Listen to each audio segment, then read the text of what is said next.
mempunyai kuat kuasa telah mengiklankan bahawa hari raya kita di sini adalah hari raya pada hari Ahad. Kalau tak silap sayanya mengikut rakaat Julan, iaitu tepat 5 pada bulan Julan. Sedangkan di negeri Mekah yang mana mereka melihat anak bulan pada malam Khamis dan mereka telah mengiklankan bahawa hari raya berkebetulan dengan hari Sabtu, iaitu hari 4, hari yang keempat ataupun hari 4 bulan Tulan. Ini merupakan kenyataan yang berada di tempat kita, yang menjadi huru-hara antara kita ialah bila mana dua pendapat bersalahan, bila mana dua motif bersalahan, kita dapati bahawa masyarakat susah untuk nak meletakkan diri. Untuk pada hari Jumaat yang mulia ini, saya ingin mengemukakan pendapat-pendapat ulama mengenai dengan masalah ini. Mudah-mudahan dengan sedikit pemberian ini dapat kita memanfaat bersama, insya-Allah. Sidang Jumaat yang dikasihi sekalian, jikalau kita melihat kepada penentuan hari raya Aidil Adha, penentuan hari raya Aidil Fitri, kita dapati bahawa Nabi sallallahu alaihi wasallam menyebut di dalam sebuah hadis, sumu li ru'yati wa aftiru li ru'yati wansuku liman sakih. Ini merupakan satu hadis yang diriwayatkan oleh sebahagian daripada ulama hadis. Dalam satu hadis lagi, as-saumu yauma tasumun wal fitru yauma tuftirun wal adha yauma tudahhun. Ini juga merupakan sebuah hadis yang dihukum sahih oleh sebahagian besar di kalangan ulama. Maksud hadisnya, hari yang kita bermula puasa ialah hari yang kita berpuasa, iaitu hari yang kita nampak anak bulan dan kita berpuasa. Dan hari yang mula kita buka puasa, artinya sudah daripada bulan puasa dan masuk beraya Aidil Fitri, ialah hari yang kita nampak anak bulan Syawal, yang kita berbuka puasa sudah pada bulan Ramadan cukup genap. Dan hari yang kita beradhiyah, hari raya Adha, ialah merupakan hari yang kita semua beradhiyah. Hari yang kita semua beradhiyah. Ini merupakan sebuah hadis Nabi sallallahu alaihi wasallam, dan semua ulama tidak ada pendapat yang bersalahan dari sudut berpendapat bahawa bila mana nampaknya anak bulan, maka mestilah ataupun maka dimulalah kiranya 1 bulan pada setiap bulan, terutamanya pada bulan Ramadan dan bulan Zulhijjah. Bila mana nampak anak bulan, maka itulah penentuan hari yang pertama untuk bulan Zulhijjah. Oleh itu kalau kita tengok pada firman Allah Subhanahu wa taala, Allah taala menyebut di dalam sebuah ayat suci Al-Qur'an Karim, a'udzu billahi minasyaitonir rajim, yas'alunaka 'anil ahillah qul hiya mawaqitu lin-nas wal hajj. Kata olehmu wahai Muhammad, qul yas'alunaka 'anil ahillah, mereka itu menanya engkau wahai Muhammad mengenai dengan anak bulan. Maka jawablah kepada mereka wahai Muhammad, ia merupakan waktu-waktu penentuan masa untuk manusia dan juga haji. Kalau kita lihat di sini, kita dapati bahawa penentuan haji adalah tertakluk kepada ru'yatul hilal, tengok pada anak bulan. Dan mereka yang berhak untuk mengiklankan raya haji ialah untuk mengiklankan nasyatak hari Arafah dan sebagainya, sebenarnya ialah negara yang memiliki ataupun memerintah Mekah. Negara itulah yang berhak untuk mengiklankan hari Arafah adakah hari mana. Itu hak sebenarnya dan yang sepatutnya. Oleh itu kalau kita tengok melihat pada pendapat-pendapat ulama, bila nyata kata nampak ada anak bulan, itu dikirakan hari yang pertama. Cuma yang menjadi masalah di kalangan ulama-ulama kita, di kalangan umat-umat manusia, umat-umat Islam, adakah bila nampak anak bulan di suatu negara, maka negara yang tidak nampak anak bulan mesti ikut negara yang nampak anak bulan? Ini merupakan masalah yang kita telah berbincang dan ulama telah bincang secara panjang lebar. Dan kalau kita nak buat khulasa daripada pendapat-pendapat ulama, kita dapati bahawa kebanyakan ulama dalam mazhab Imam Ahmad, dalam mazhab Imam Malik, dalam mazhab Imam Abu Hanifah, dan juga beberapa riwayat atau beberapa pendapat daripada ulama dalam mazhab Imam Syafi'i sendiri berpendapat bahawa mana-mana negara yang dapat berita kata nampak anak bulan di mana-mana tempat sahaja, maka wajib ke atas mereka mengikut negara yang nampak anak bulan. Ini pendapat kebanyakan ulama. Tetapi oleh kerana di tempat kita berpendapat dengan pendapat mazhab Imam Syafi'i, maka yang masyhur dan yang muktamad di dalam mazhab Imam Syafi'i ialah bila mana anak bulan dilihat pada satu negara dan satu negara lagi tidak nampak anak bulan, maka tidak wajib ke atas negara yang tidak nampak anak bulan, ikut negara yang nampak anak bulan. Ini merupakan pendapat yang muktamad di dalam mazhab Imam Syafi'i kita, dan itulah yang dipegang, yang dibawa oleh masyarakat tempat kita. Jikalaulah kita melihat kepada dalil-dalil, bagi saya rasa pendapat yang lebih rajih memang pendapat kebanyakan ulama, memang pendapat kebanyakan ulama.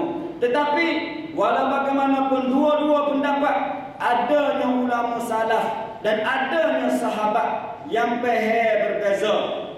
Sahabat yang seperti mana Imam Syafi'i ialah Abdullah bin Abbas itu sendiri dalam hadis yang masyhur yang kita tahu semua. Oleh itu bila mana hadis ini boleh difaham dengan dua fahaman yang kedua-duanya boleh ihtimal, maka kita dapati pendirian sikap-sikap ulama tidaklah terlalu tasyaddud dalam masalah ini. Bahkan kebanyakan ulama nasihat dan beri pendapat bahawa jikalaulah umat Islam di mana-mana tempat boleh bersatu di dalam semua alam, kalaulah boleh bersatu, maka itulah perkara yang lebih baik, perkara yang lebih aula bagi umat Islam di dalam nak menyatu dan nak bersatu untuk mengerja dan membesarkan Allah Ta'ala pada hari-hari raya Aidil Adha dan Aidil Fitri. Tetapi jikalaulah negara-negara tadi tidak boleh bersatu, maka kebanyakan ulama, hampir-hampir 30 orang lebih daripada ulama-ulama semasa, terdirinya daripada Syekh Albani, Syekh Ibn Baz, Syekh Utsaimin, Syekh Saleh Fauzan, Dr. Yusuf Qaradawi, Syekh Husni Makhluf, dan beberapa ulama-ulama yang berada di dalam Lujnah Daimah, juga Majma' Al-Fiqhi, semuanya beri nasihat dan beri pendapat bahawa jikalau umat Islam tidak boleh bersatu dalam semua negara, dalam semua ada ini, maka selayak dan sepatutnya umat Islam dalam satu negeri bersatu di atas satu raya dan satu ID. Itu lebih aula, itu lebih aula bagi umat Islam. Oleh itu sidang Jumaat yang dikasihi sekalian, kadang-kadang menimbul satu persoalan di kalangan kita, terutama kita hidup dalam keadaan dan suasana yang mempunyai teknologi yang baru, yang kita boleh saksi dan kita boleh tengok dan kita boleh tahu hanya beberapa detik sahaja apa yang berlaku di alam dunia ini, di dunia ini semuanya. Oleh itu sebahagian kita akan bertanya, dan kita semua tahu bahawa memang hari Arafah yang mana semua hujjah berada di Mekah hanya satu hari sahaja, iaitu hari yang 9 pada bulan Zulhijjah. Kalau nak kira mudah-mudah kat 49 hari Jumaat, seperti mana ustaz kita royak sani, itulah hari Zulhijjah, hari 9 Arafah yang para haji berwukuf di pada Arafah. Oleh itu bila mana kita lihat kepada benda-benda seperti ini menyebabkan timbul keliru di kalangan kita, yang mana kelebih aula kita turun negeri kita ataupun kita turun Mekah, kerana Arafah hanya ada satu padai sahaja, padai Arafah di Mekah.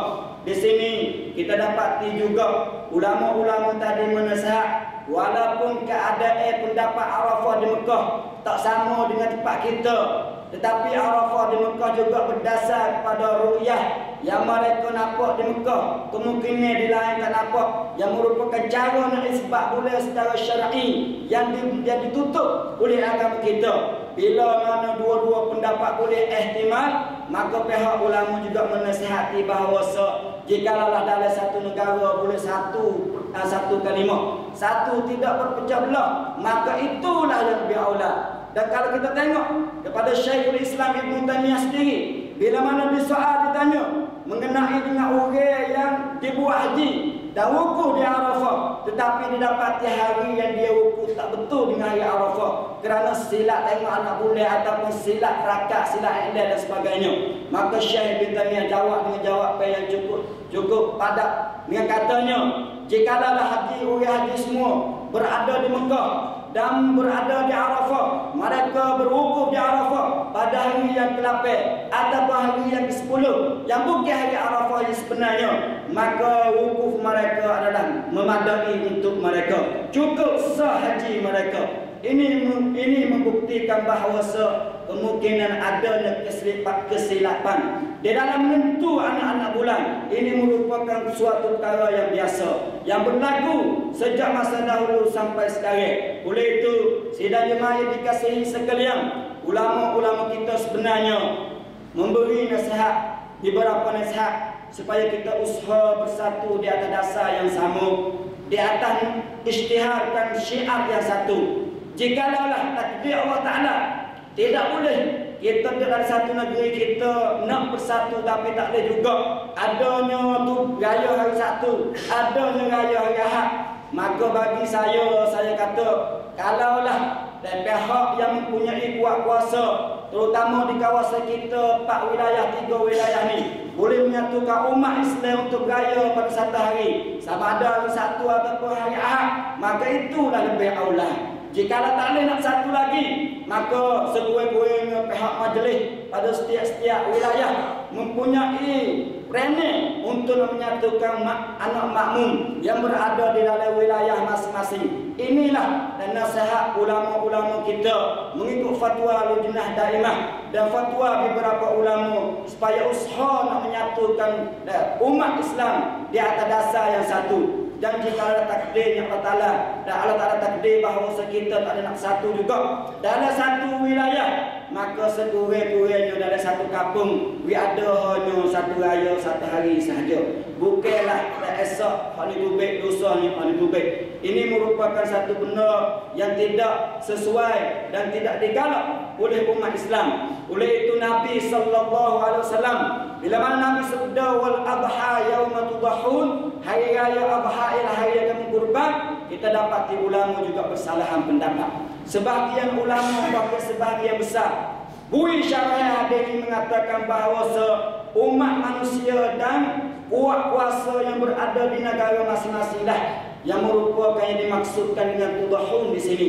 Bila mana kebanyakan umat manusia di negara tertentu beraya pada hari mana, maka hari itu yang lebih aula untuk kita beraya. Walau bagaimanapun dalam keadaan dan suasana yang sebegini dan pendapat yang mempunyai dua pendapat, kedua-duanya mempunyai kelebihan dan mempunyai ihtimal masing-masing, maka saya rasa setiap kita boleh ambil dan cara bagaimana kita nak dan mengerja dan nak mengabdikan diri kita kepada Allah Subhanahu Wa Taala pada tahun ini.